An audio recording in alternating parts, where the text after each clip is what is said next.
Alrighty, yo, the video is on. It is not streaming just yet. What? Okay, there, it's streaming. I was like, why isn't it streaming yet? But I am online. I have 0 viewers, but I'm sure they'll pop into multiple millions of people watching live right now in like 15 seconds. Yep. Oh, you know what? I just realized I'm not actually a big streamer yet. Shoot. Darn, I should have thought about that before I said all that. I'm so embarrassed. It's just so embarrassing getting bad flub like that. Oh my goodness, whatever will I do? Well, for my American viewers, at least, I should address the big issue in the room. While it is Halloween, I have a very important reason for not going trick-or-treating this year. And that is because the past few years, every time I go out, I get one of these in my basket.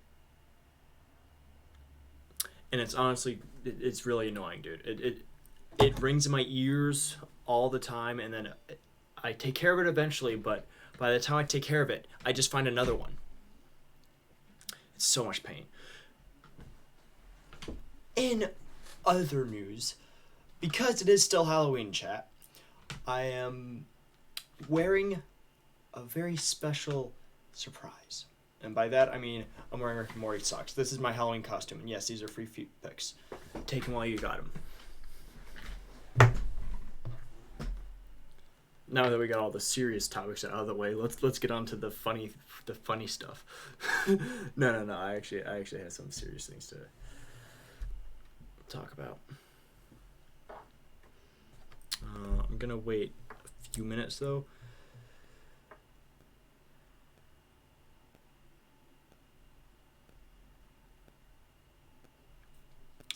Just because it would be nice to have at least one person see this live. If not, it's just a YouTube video, but yeah, that's fine. I mean, if it doesn't happen, it doesn't happen. But I can still try.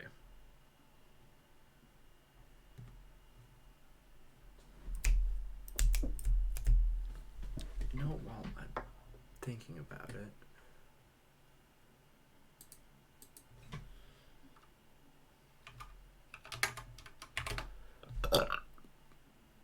that wasn't me. That was my evil twin.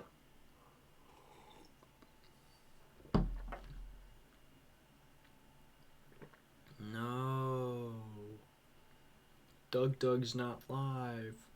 Whatever will I do?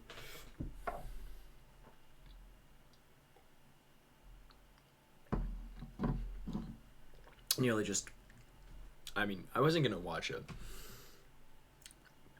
another streamer. That would be completely wild, wacky, and weird. Why would I do that while I'm streaming? That's just so crazy. It's just so crazy. Like, why would I do that? There's no reason as to why I would be watching another streamer while I myself am streaming.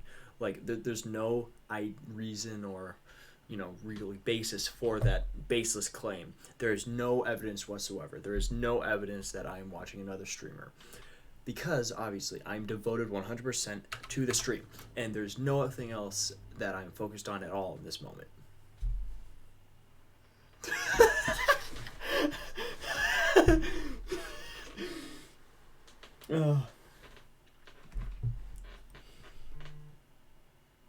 Bro, stop it. I don't need emails about my insurance fraud claims. I know I was frauded out of it at least $4 by Big Corpo. Yeah. No, it was actually Big Laundromat. Big Laundromat got me. It's a serious problem. You need to look into it. Here. Where's our mouse? Oh, there it is.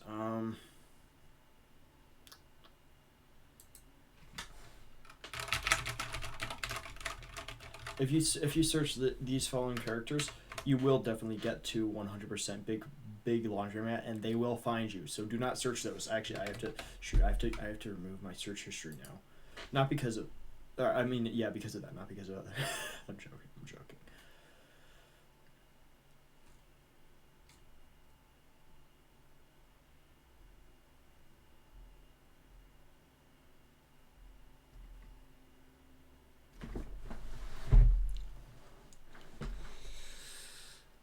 Let's see. Will this stream be the stream I reach 100 followers on Twitch? Cast your thoughts down below.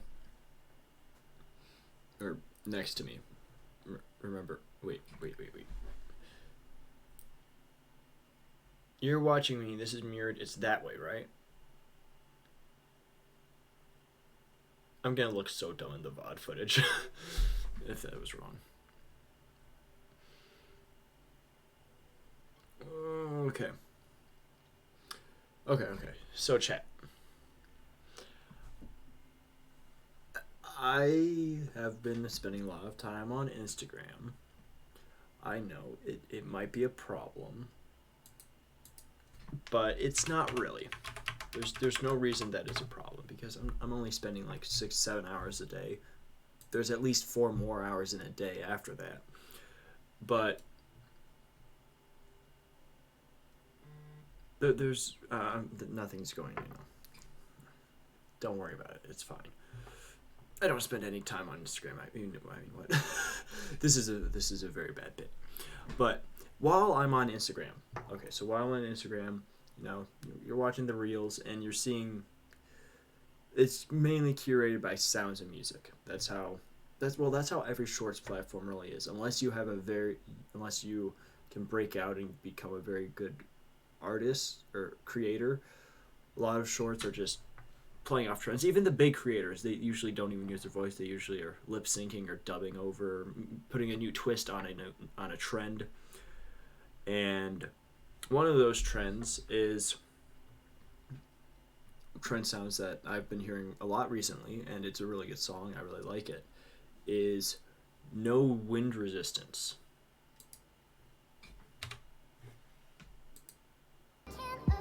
In this magical world. This is the wrong one.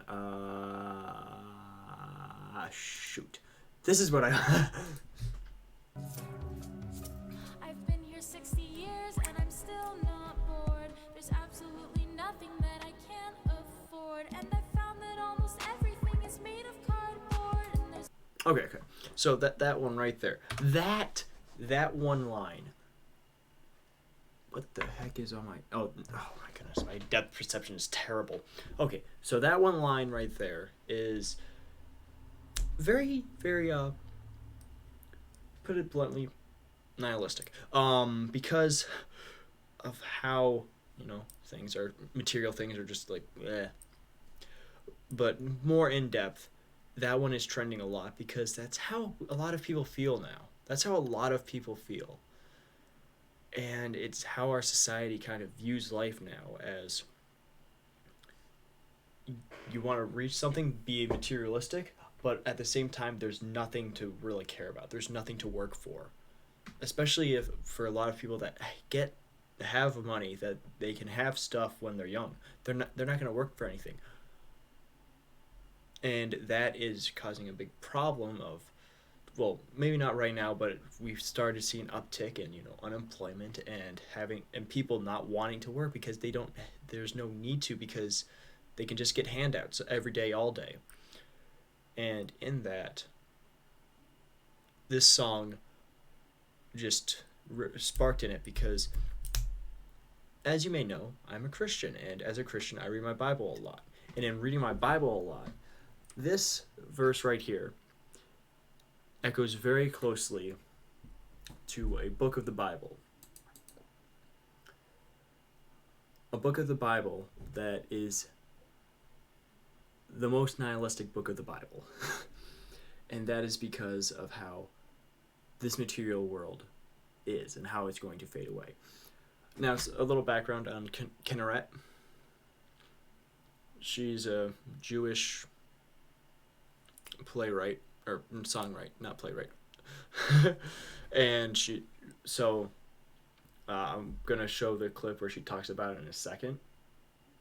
But, so that's kind of the idea that she is, or not the idea, that she has, a biblical background in a sense in her family. I don't necessarily know what her personal stances are, but I'm going to let her speak and talk about that specific verse before I go into more in depth about what I was saying. Time and money are unimportant. When I wrote this song, I was 16, not 60, but who cares? And I found that almost everything is made of cardboard. This line is a direct shout out to my grandpa, who makes incredible cardboard sculptures. His name is James Grashow. Whenever I visit his studio, I feel like I'm Alice in Wonderland, and my point here is that life can feel the same way.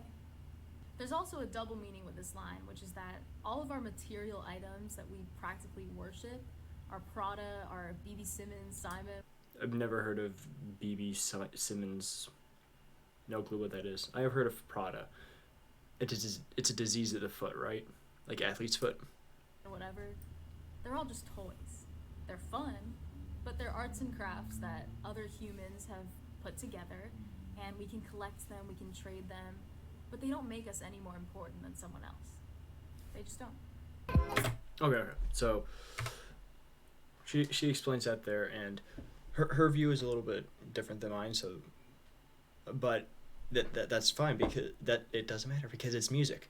It can be interpreted however you want it to be interpreted, and that's where I'm going in and talking about the most nihilistic book of the Bible, Ecclesiastes. Ecclesiastes, if you're unaware, was written by Solomon, basically during his reign over Israel. He was the king right after David. If you remember David is the David of David and Goliath story. That's probably who you'd hear it from if you aren't already a Christian and or Jew. And the section I want to focus on right here is the emptiness of possessions. And I mean, there are plenty of other ones, but specifically the emptiness of possessions. So right here we have in chapter 2, verse 4, I increased my achievements. I built houses and planted vineyards for myself. I made gardens and parks for myself and planted every kind of fruit tree in them. I constructed reservoirs of water for myself from which to irrigate a grove of flourishing trees. I acquired male and female servants and had slaves who were born in my house. I also owned many herds of cattle and flocks, more than all who were before me in Jerusalem. I also amassed silver and gold for myself, and the treasure of kings and provinces.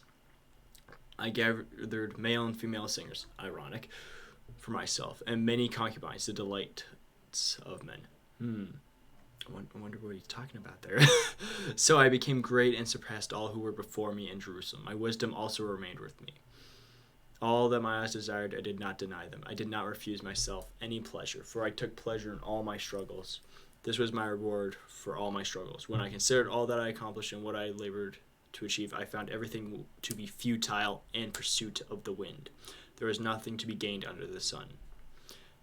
And, okay, so that passage right there, she didn't specifically say it, but it's a direct parallel of this book. And I'm guessing, because she was raised Jewish and is still Jewish, but I don't know exactly what her beliefs are. I can't say. But because of that,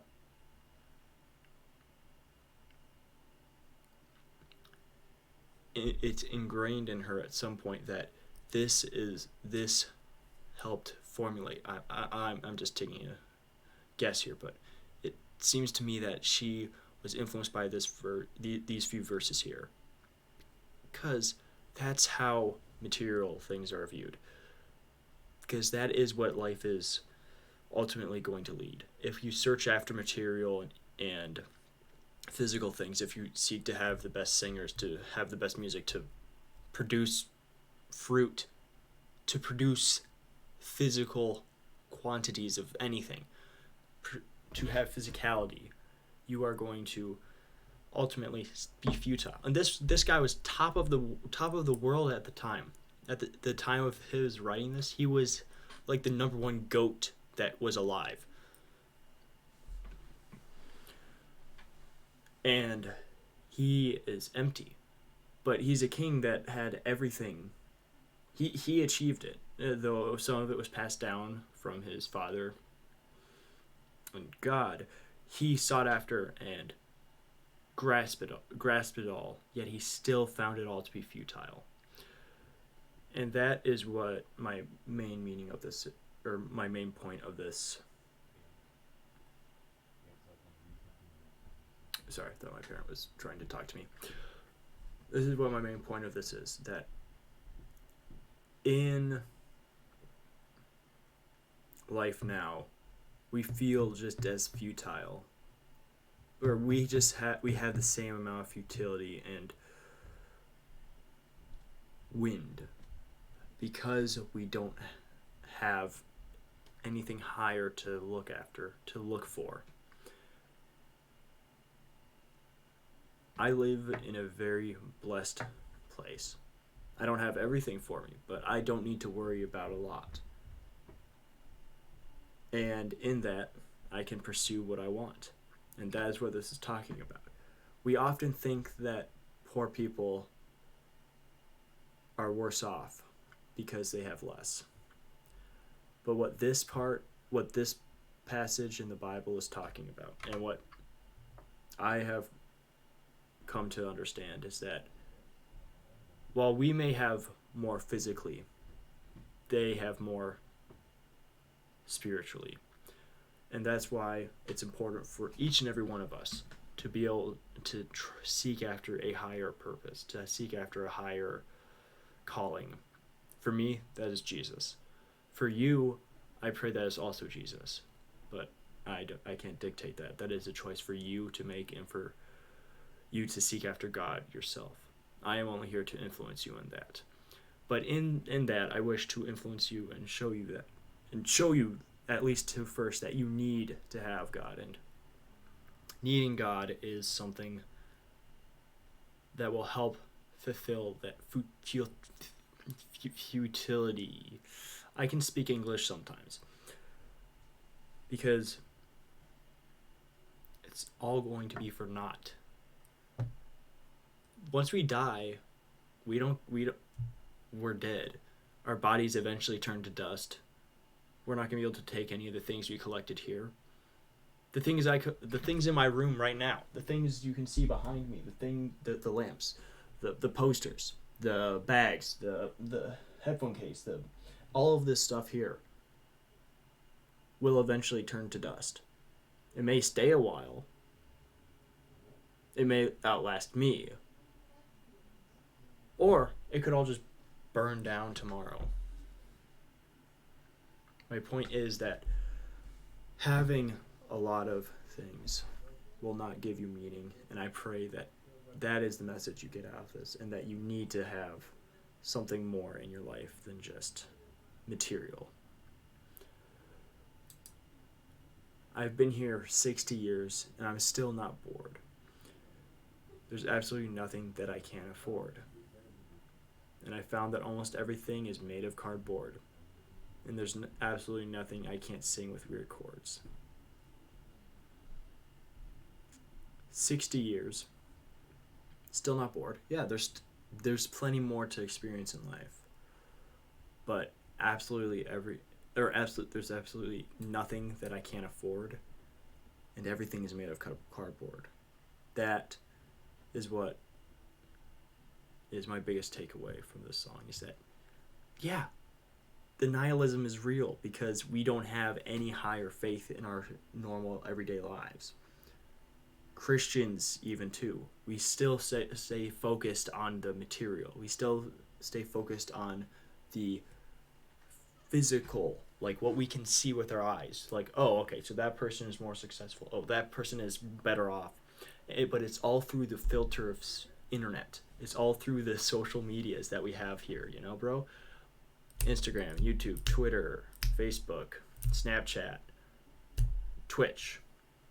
I almost forgot that one, even though I'm live right now on twitch.tv. But we gotta remember that having the material and having the physical around us is not as important as being in tune with the spiritual. Having the spiritual is the important thing in life. And that's why so many people are we are inherently physical creatures, but we have that yearning for the spirit, and that's why so many people are yearning for it, because it's innately in us. But people will choose different things. Christ, Allah, Buddha, the Hindi gods, Vinishi, I think is his name, her name, Yahweh. Sixth, I don't actually know if that's really, I don't think that's a religion in America, but I think it's still pretty big over in the Middle East. But there are all these different patterns and religious orders that we want to connect to, because that is inherently how we believe in something beyond just this material world. We can think that that we don't need it, but we do, because if not, you're going to ultimately end up futile, meaningless, having nihilism and being nihilistic. It's ultimately atheism.